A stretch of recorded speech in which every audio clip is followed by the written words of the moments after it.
Hello welcome to Sukash life style. So இன்றைக்கி சூப்பரான ஒரு மீன் குழம்பு எப்படி வைக்கிறதுன்னு பார்க்கலாம் வாங்க.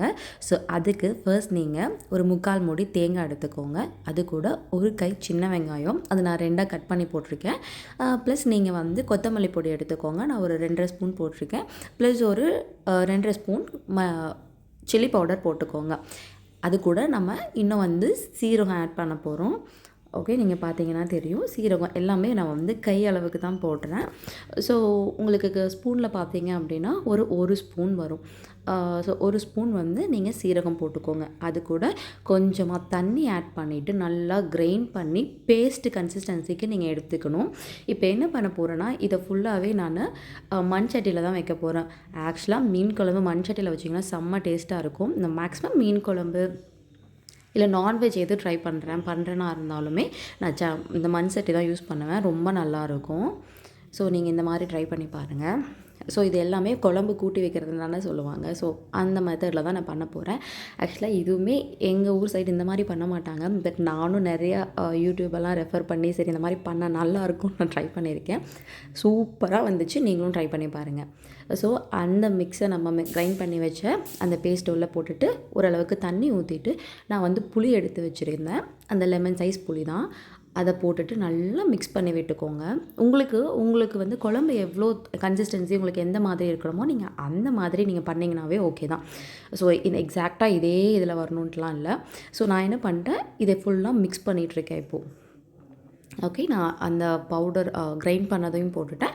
ப்ளஸ் நான் புளி தண்ணியும் ஆட் பண்ணிட்டேன். இப்போ வேணுங்கிற அளவுக்கு சால்ட்டு போட்டுக்கோங்க. நீங்கள் இப்போ பார்த்து ஸோ இதுக்கப்புறம் நான் வெஜிடபிள்ஸ் ஆட் பண்ண போகிறேன். ஸோ ஃபர்ஸ்ட் வந்து நான் முருங்கைக்காய் போட்டிருக்கேன். ஸோ அது கூட நீங்கள் வந்து கத்திரிக்காய் யூஸ் பண்ணிக்கோங்க. நான் வந்து இந்த 2 வெஜிடபிள் தான் போட்டேன். ப்ளஸ் நான் வந்து தக்காளி ஆட் பண்ணியிருக்கேன். அது வந்து ஒரு மாதிரி புளிப்பு நல்லாயிருக்கும் அதை ஆட் பண்ணும்போது. ஸோ இப்போ வந்து நான் கத்திரிக்காய், முருங்கைக்காய் 2மே போட்டுட்டு நான் மீன் எடுத்திருக்கேன். ஸோ மீனை வந்து நான் கட் பண்ணிகிட்ருக்கேன். ஆக்சுவலி நாங்கள் ஒரு 3 மெம்பர்ஸ் தான் அப்படிங்கிறதுனால நான் ஃபர்ஸ்ட் டைம் இதுவும் ட்ரை பண்ண போகிறேன்ல. ஸோ நிறையா வச்சு பண்ண வேண்டாம் அப்படிங்கிறதுக்காக இந்த ஒரு 3 மீன் மட்டும் சாம்பிளுக்கு தான் எடுத்து ட்ரை பண்ணேன். பட் சீரியஸாக சொல்கிறேன், யம்மியாக இருந்துச்சு. கிரேவி அவ்வளோ நல்லா வந்துருந்துச்சு. நான் ஆக்சுவலி எக்ஸ்பெக்ட் பண்ணவே இல்லை இந்த மாதிரி நல்லா வரும்னு. நல்லா இருந்துச்சு. ஆக்சுவலி இதுக்கு முன்னாடி நான் பண்ணுறது எல்லாமே நான் வந்து பவுடர், அதாவது பொடியெல்லாம் போட்டு தான் நான் பண்ணியிருக்கேன். பட் அதை விட ஸ்வீட் இது வந்து ரொம்ப அல்டிமேட்டாக இருந்துச்சு.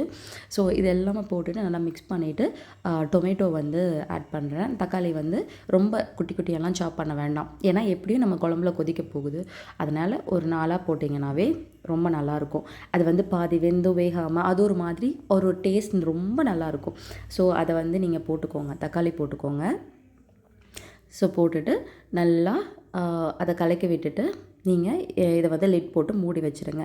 இதை மூடி வச்சுட்டு கொஞ்சம் நேரத்துக்கு அப்புறம் வந்து நீங்கள் ஓப்பன் பண்ணி பாருங்கள். நல்லா குழம்பு வந்து நல்லா கொதித்து ஒரு மாதிரி திக்கான கன்சிஸ்டன்சிக்கு வந்துடும். ஸோ இப்போ பார்த்தீங்கன்னா தெரியும். ஸோ கொஞ்சம் நேரத்துக்கு அப்புறம் நான் பார்க்குறேன். அப்போ தான் வந்து உங்களுக்கு மேலே அந்த வந்து நல்லா நுரை கட்டி மேலே வருது. ஸோ அந்த டைமில் ஒரு 4 பச்சை மிளகா மட்டும் நீங்கள் போட்டுக்கோங்க. நாங்கள் வந்து அதிகமாக பச்சை மிளகா சேர்த்திக்க மாட்டோம் அப்படிங்கிறதுனால ஒரு 2 பச்சை மிளகா மட்டும் நான் போட்டிருக்கேன். போட்டுட்டு ஒரு டைம் மிக்ஸ் பண்ணி விடுறேன். இன்னொன்று, இதில் போட்டால் மீன் கரைஞ்சிடாதா அப்படின்னு கேட்பீங்க. ஆக்சுவலி மீன் கரையலை. நானும் நினச்சேன் நான் முன்னாடியே போட்டால் மீன் கரைஞ்சிரும்னு. அந்த மாதிரி எதுவுமே ஆகலை. நான் போட்ட மாதிரி அவ்வளோ சூப்பராக டேஸ்ட்டாக இருந்துச்சு மீனுமே. இது பாருங்கள், கொஞ்சம் நேரத்துக்கு அப்புறம் இது கொதிச்சு ரெடி ஆயிடுச்சு. ஸோ சைட் பை சைட் நான் என்ன பண்ணிவிட்டேன், அதை தாளித்து அதில் போடணும் அப்படிங்கிறதுக்காக இன்னொரு அடுப்பில் நான் நல்லெண்ணெய் ஊற்றிருக்கேன். நீங்கள் நிறைய இதில் ஆயிலே சேர்த்த தேவையில்லை. ரொம்ப லிமிட்டாக கொஞ்சமாக ஆயில் போட்டிங்கனாவே போதும். அதுவே நல்லா இருந்துச்சு. ஸோ இந்த அளவுக்கு நீங்கள் ஆயில் சேர்த்திக்கோங்க. ஆயில் போட்டதுக்கப்புறம் கடுகு போட்டுக்கோங்க. கடுகுக்கப்புறம் வெந்தயம் ஆட் பண்ணணும். ஸோ வெந்தயம் வந்து நல்ல ஃப்ளேவர் கொடுக்கும். நல்லா இருந்துச்சு. ஆக்சுவலி என்னென்னா, நம்ம குழம்பு கொதிக்கும் போது அந்த அந்த தாளித்து கொட்டினதுக்கப்புறம் அந்த வெந்தயத்தோட ஸ்மெல் ரொம்ப நல்லா இருந்துச்சு. ஸோ நீங்கள் வந்து கடுகு போட்டுக்கோங்க. கடுகுக்கப்புறம் வெந்தயம் போட்டுக்கோங்க. வெந்தயம் போட்டுட்டு அது கருக மட்டும் விட்டுறாதீங்க. அதுக்கு முன்னாடியே பூண்டு போட்டுக்கோங்க. உங்களுக்கு வேணும் அப்படின்னா பூண்டை நல்லா இடித்து போட்டுக்கோங்க. தட்டி போட்டுக்கோங்க. நான் வந்து அப்படியே போட்டுட்டேன். அந்த முழு பூண்டு அது நல்லா தான் இருக்கும் ஆக்சுவலி கட் பண்ணி போடும்போதுமே டேஸ்ட்டு. ஸோ கொஞ்சமாக சின்ன வெங்காயம் வந்து நான் ரெண்டாக கட் பண்ணி போட்டிருக்கேன். இது எல்லாமே சாப்பிடும்போது ரொம்ப நல்லா இருக்கும். இது வந்து ரொம்ப பெருசாக வந்த மாதிரியெல்லாம் நமக்கு ஃபீல் இருக்காது. அது எல்லாமே குழம்புல கொதிக்கும்போது ரொம்ப நல்லாயிருக்கும். ப்ளஸ் நான் கருவேப்பிலை போட்டிருக்கேன். கருவேப்பிலை மட்டும் கொஞ்சம் அதிகமாக போட்டிருக்கேன். ஏன்னா நான் கருவேப்பிலை கொஞ்சம் நல்லா சாப்பிடுவேன் அப்படிங்கிறதுனால நான் கருவேப்பிலை கொஞ்சம் அதிகமாகவே போட்டிருக்கேன். ஸோ அதை நல்லா மிக்ஸ் பண்ணிக்கோங்க.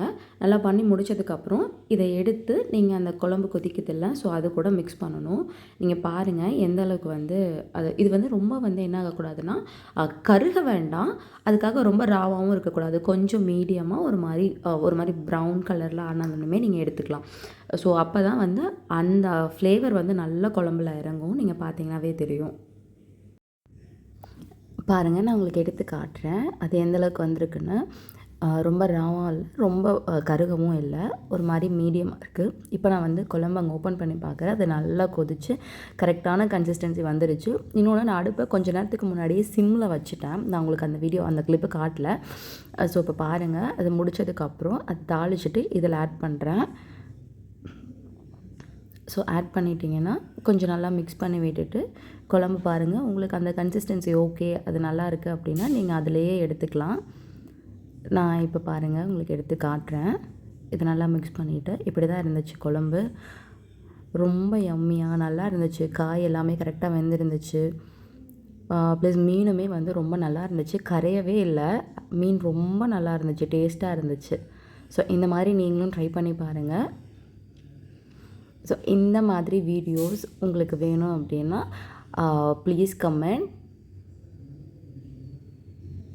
And thank you for watching the video. I'll see you on next video. Thank you and bye bye.